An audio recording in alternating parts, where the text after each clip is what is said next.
যে vitamin A যদি অতিরিক্ত মাত্রায় আমাদের শরীরে প্রবেশ করে তাহলে কি ঘটতে পারে।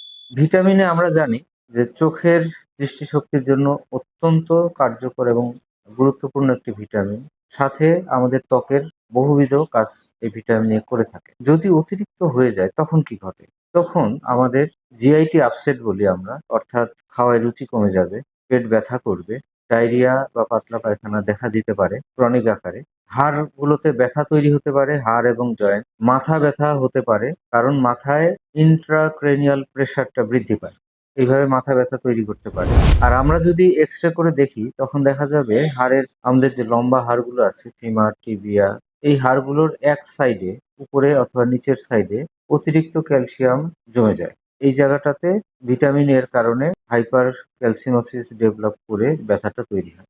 কি করতে পারি যদি অতিরিক্ত ভিটামিন এ আমাদের শরীরে জমে যায়? সেরকম ক্ষেত্রে আমরা ভিটামিন এ তাৎক্ষণিকভাবেই ওষুধ আকারে যেগুলো নিচ্ছি সেগুলো বন্ধ করি। ভিটামিন এ সংক্রান্ত যে সমস্ত শাকসবজি থেকে আমরা পেয়ে থাকি সেগুলো কমিয়ে ফেলতে হবে। যেমন লাল শাক, পুঁই শাক, কচু শাক, এগুলোতে রঙিন শাক, বিশেষ করে রঙিন শাকগুলোতে ভিটামিন এ প্রচুর পরিমাণে থাকে। সেগুলো কম খেতে হবে। এবং এইভাবেই আস্তে আস্তে ভিটামিন এর পরিমাণটা শরীর থেকে কমে গেলে তখন আমরা আবার আগের মতো সুস্থ হয়ে যেতে পারি। ধন্যবাদ।